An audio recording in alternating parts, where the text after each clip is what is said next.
I spoke with several scientists around the world to check up and see how they were doing during this quarantine period. Here's what they had to say. Let's travel first to Italy, where we will meet Giovanni, whose company is based in Switzerland. However, he's working in Spain at the moment. I'm Giovanni.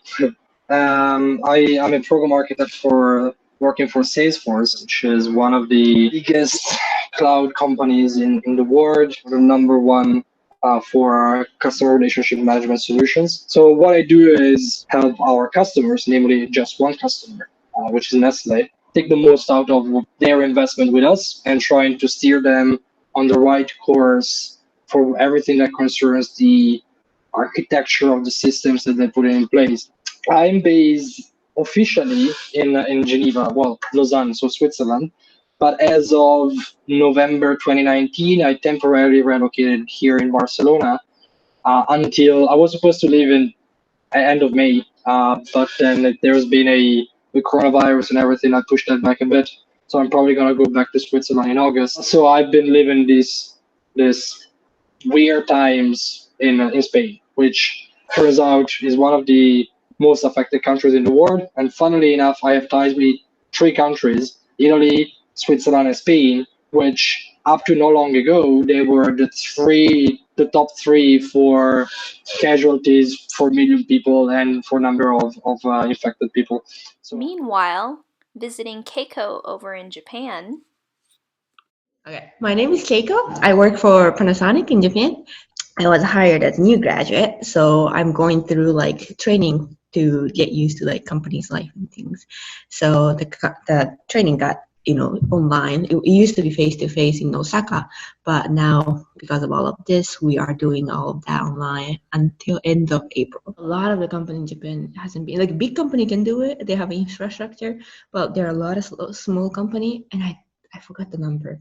There was more than about half people who work for like medium, like small to medium-sized company. They still need to commute. Yeah, fortunately, the number of the cases has not increased too crazy in Japan. But I think like I feel like the people are not still too scared. They still go outside. They still go to park. Sometimes grocery store is full pack, and that's kind of scary. They don't control how many people goes inside. Maybe in some area they do, but in here they don't. The restaurants are open. They cannot serve food after 8 p.m. for like drinking and things, but they can still serve like coffee, regular lunch and dinner. Now moving on over to Cambridge in the UK. Sorry. After so long, I am Dr. Farheen Sayed. So I'm basically from India. I finished my PhD in India. Then I did some short-term postdoc positions in India. Then I moved in US Rice University with my Fulbright fellowship, where I met Kimai. And there I started working on lithium-ion batteries. And I came to know about this conference in Japan, going on my own money. And there I met kind of follower to Linda Nazar and Krista Headstrom. Somehow I could get attention of Claire Grace also. So currently I'm working on the high voltage cathode materials, making them into thin film. I'm in Cambridge chemistry department. And as Claire has very strong group, like everybody in this group has very strong knowledge background in NMR, XRD, basically solid state chemistry, the structural chemistry, and relating it to the electrochemistry. Because I think people understand why we are doing this, why there is lockdown, why it is necessary. So it is very peaceful. Actually, in this lockdown only, I came to know that in my neighborhood there are so many kids. Because when you're working, you can't focus on these small things like how many kids are there and the sound of the bird. Like now it look like it is more pronounced. So like you hear in the morning so many birds, and then like the families around, they have their schedules, like they will be coming out playing football among themselves. So it's nice. People understand, I think, like why it is necessary. Panicking is going to be there, but it is not going to solve anything. It's just going to make you frustrated. And finally, we travel down to Central America, to Panama City, where we meet Alicia. I live in Panama City with my sister, and my parents, they live like 5 hours away from here, so I haven't seen them for a while. Like, the story is, I went to the US on March 9th. I flew there, and when I left Panama, we didn't have any case. And then I landed in Miami, and there was like a conference press saying that we were having like our first case. So everything like developed while I was away. I work as an environmental engineer. What I studied, that right there is the what I do is related to a sector that is essential, which is water. So I work on projects that are related to increasing the access to water in Latin America, or the coverage of sanitary sewer. And we do studies from design to cost estimation to assistance throughout construction. I was working on a project in Colombia, and then I finished, and now I'm doing some like calculations for Ecuador, and actually the Keys too in Florida. So I've been, I think, like more than 40 days in the lockdown. Luckily, I've been able to, continue. I don't have to be on the field. It doesn't depend. It is not only based on like what is in Panama, but I can like diversify a little bit. Spain issued the lockdown, I think, in the second half of March, around the 20th. But I've been staying at home, at least work-wise, since before I can even tell you precisely the date, because my company issued another guideline, which is all of our employees are to work from home, even given areas like, not, I don't know, for instance, Australia was not included at the beginning. Now it is, but at the beginning it was only in Italy. Then they extended that to other European countries. The measures that the company has taken have been ahead of the curve with respect to the government, and now it's going to be extended. It has been extended also till the end of June. All of these decisions have been taken before governments decided to extend the lockdown for obvious reasons, right? We are an IT company, so we can do the bulk of our work as long as we have a computer. We don't have to move, so it doesn't really matter where we are. And our financial economical implications are not that bad, as opposed to a country where you have blue collars and people that have to work to move because they have to work. So it's different. So government issued that on April 16th, and that was only for the 7 big major city in Japan. And like Nagoya, where I live, is like third biggest, or I think it's third or second biggest, but it was not included because the number of the cases was low and it was kind of in control. But then the governor in the city was like, we should do that too. So they did it on their own.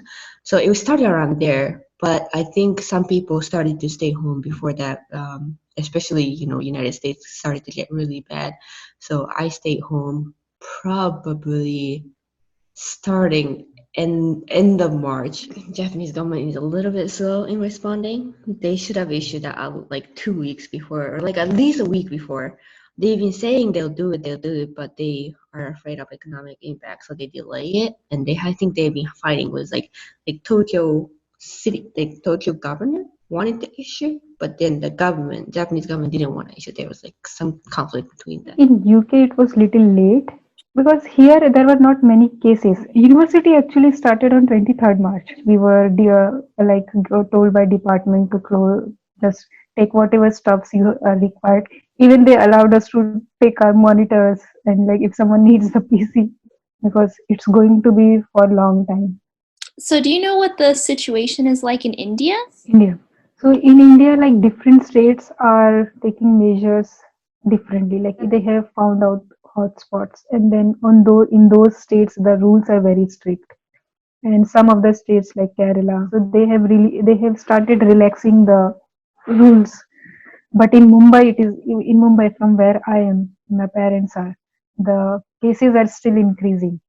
So it's very unlikely that there they are going to relax the rules and let people go out.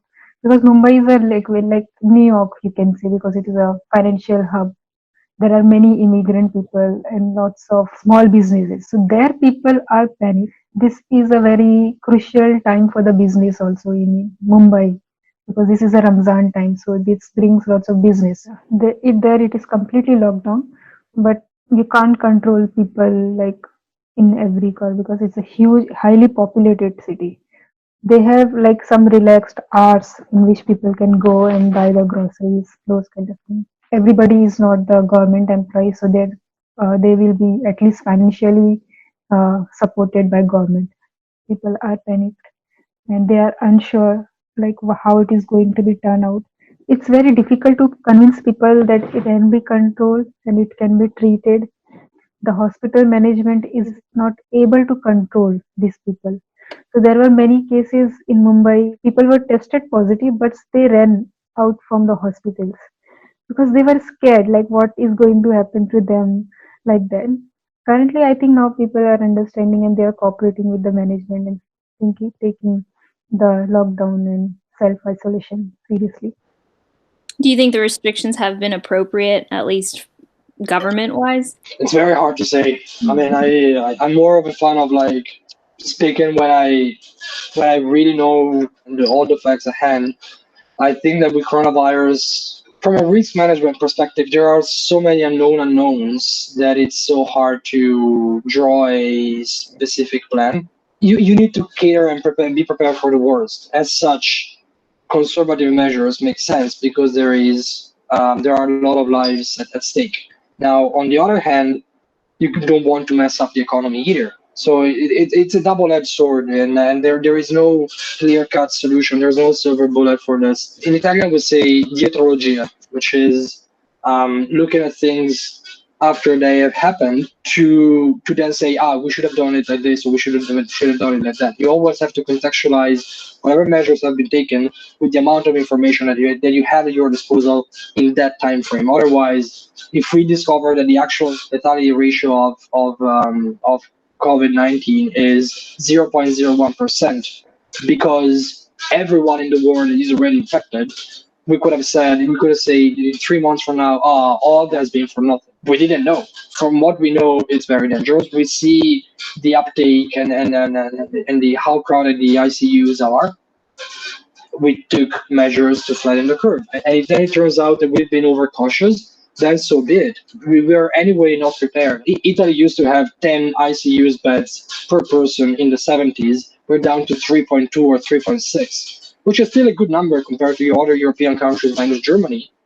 But it's clearly not enough to cope with a situation such as this. I think one of the main differentiators, well, in the United States, it's totally different with the private health and all that. But here, the system was already not working properly, like for years. So it's not that we have the best health system. And one concern was if this actually gets out of our hands, what are we going to do? One of the issues that we have in many countries is that the governments are built over structures that are very fragile and vulnerable, and we have things like corruption or inequality that makes it very, shaky. But on the sanitary side, the president is not doing the press conferences, and I think that's good that he's acknowledging that he is not an expert on the situation, and he's delegating that role to the people of his team that actually knows and is backing up like decisions with research. I'm like super proud the Ministry of Health. A woman is leading it, and every time she's on a press conference, she leads the daily ones, and then every Tuesday we get epidemiologic report where we get like how many days the virus is taking to duplicate. What's our contagiousness rate? We started like up on like 3, and right now we are like 1.15 or so, and at some point we were below 1. Something that you might find very interesting is that, for example, here the lockdown works based on your ID number and whether or not, like if you're a woman or a man. So my ID ends on 0, so I'm allowed to go out at 10 in the morning, and I can be out 2 hours. And I can go out on Monday, Wednesday, and Friday, because those are the days for women. It's been very effective as far as like we haven't overloaded the system, because we started like this very strict quarantine. Even though we have like the highest amount in Central America, 6,720 cases. But the thing is that when I came back, I had to do like a 14 days quarantine, because every national that was arriving had to do like the quarantine at home. And it was really nice that the government, the health ministry, called me pretty much every day to check on me and like make sure that I wasn't developing symptoms. And I was like, that's really impressive. We are testing a lot compared to other countries. We are maybe below Canada and Chile. And the issue right now is not people being mad because like, I cannot go out and you cannot tell me when I can. No, that's not the issue. The issue right now is money. We have an economy that's heavily based on informal jobs, people doesn't have like an employer, so they have to go out every day and make money. And that's the people that, of course, it's being very affected because they don't have any sort of insurance because of what they do. Like, I think some people are economically really, like, in difficult situation. So some people said it's depressed, and then some cases of domestic violence, kids don't have place to stay.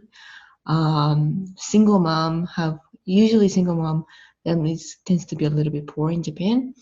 And that is worse because like they now just need to eat at home, and it costs a lot more than when they go to school. So there are some people who are struggling financially, and I think that will lead to mentally, difficulties.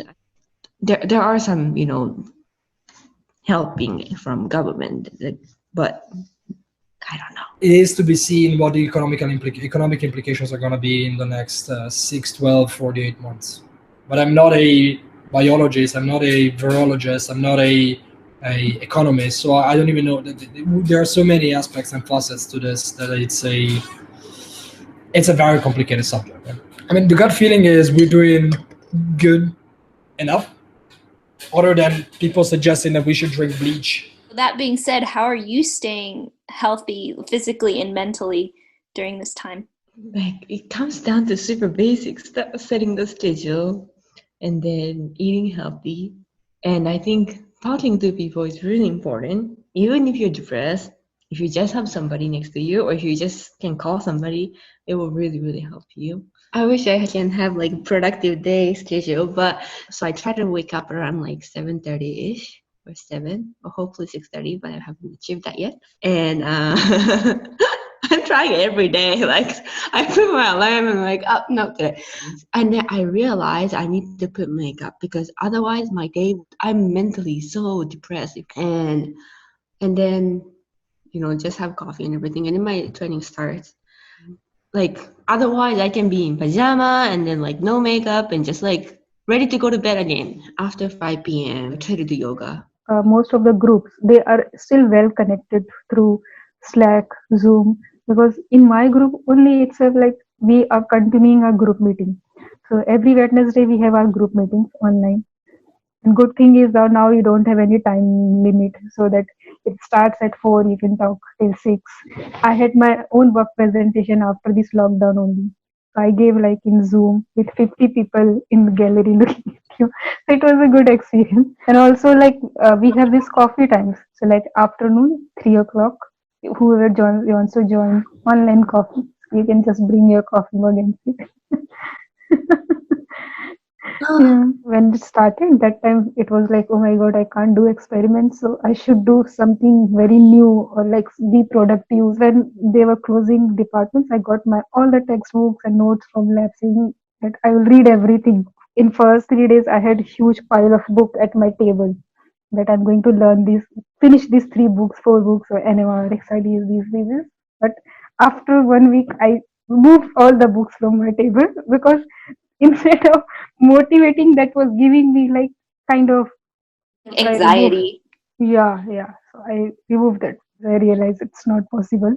I'm not going to be very super expert in some technique at the end of lockdown. Now, whatever I feel, I try to take. You have time, but it doesn't mean that you have to come do all the things in this time. This situation is going to get over and things are going to be normal. You can judge yourself how you can balance your personal and professional. When we say personal life, that many things comes like what you can do for yourself and family. So this is a good time to identify those things because now I started reading like other books which were like just being there in my racks. Bought new books. It's nice. I'm not following exact office hours. It is not your office. You are doing from home. So you have to be relaxed, be in the home environment, feel like home, and then try to do some of the office work. So my physical shape is not the best. I've been trying to work out a bit, maybe 3 times a week. Some light free body exercises because I have nothing. I don't even have a mat. They got sold out like months ago. And if you want one today, is like 4 times the price. If I'm gonna pay $100 for a piece of foam that I put on the ground, it's like not gonna happen. A bit of push-ups, abs, taking bottles like the two back and then do biceps, but I'm lazy at core, so I start playing with friends online or some single player games. Thank God this all happened in 2020 with good internet and video games. Otherwise, imagine this happening in the I don't know in the 60s. I've been playing quite a lot. I've been picking up the habits that I used to have when I was in university, and then I go to bed, and I rinse and repeat. The funny thing though is that I'm literally losing track of time. If I hadn't been working, I would have not known what day is today. I'm flatlining since a long time ago. I just want to go. I mean, I don't really care that much about going out because I do, but I have everything I need here. I just go out once in a while to do groceries. I miss driving my car. That's one of the few things. But for the rest, I can do pretty much. It's more. It's not really going out for the sake of going out. If I want to have a beer, I can. I have good beer here and I drink it. If I want to have gin tonic, I have a good gin here and I drink it. It's the fundamental freedom of being able to go out and do whatever I want that I'm missing. I volunteer here. What we are doing is kind of the checks that the U.S. is sending. The situation is that not everybody has a bank account, and the government doesn't have all the data to be able to like sort it out. So what we did for some areas of the country is go house by house.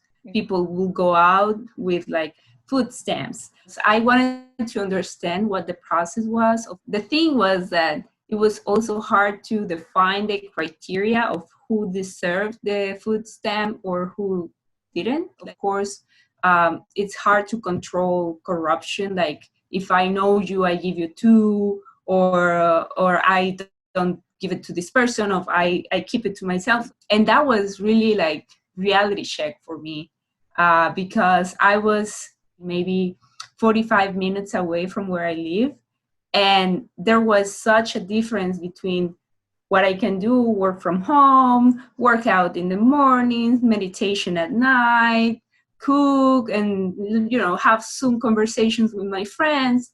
And then I went there, and there's people that's having a real hard time, old people that their pension check is like $100 per month, which is nothing. And yeah, it was really kind of a change on how I was taking my quarantine, and I'm very more grateful about how I'm living it. Another thing that has been helpful is dancing Indian music. So I found out tutorials. Now I'm dancing Indian music on the mornings. Do you have any final thoughts for people that are struggling to find a routine? In terms of job related stuff, you just can give like, oh, I don't know, like so not persuasive advice, like it'll be okay, but that doesn't help. Sending like postcard. I think for self-learning, it is a good thing. There are lots of time to improve your understanding, even smallest topic or very complex topic. I am surprised of like all the technology that has been implemented. We happen to have very good people on the area of epidemics.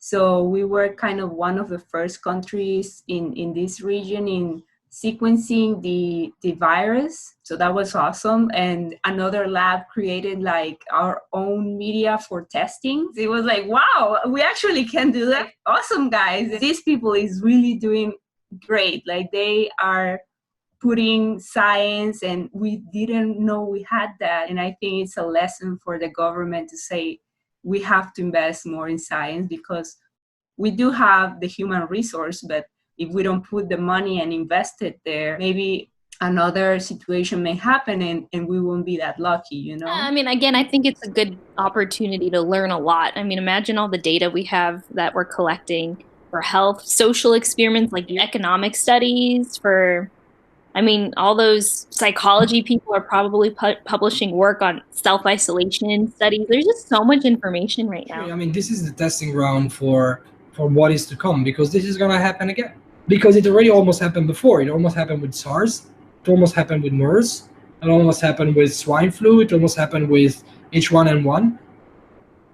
It's just that we had all the warnings in the world, with also virologists and scientists warning that this would be a problem. No one took the steps, and that's why we're here today. So hopefully, the next time this happens, we'll be more prepared. A good example for this would be South Korea. South Korea suffered a lot from SARS, and South Korea to date is one of the countries that dealt best with the situation. It's mostly a matter of fighting together for the greater good, and saving and sheltering those people who would be in a extremely tough spot otherwise. Nowadays, the weather is very good in Cambridge. It's sunny. That I really like. Because I can't imagine this lockdown in December. Oh my God, I would have been myself so depressed. But this sunlight is a blessing. Yeah. So I am happy for this one. Sunlight.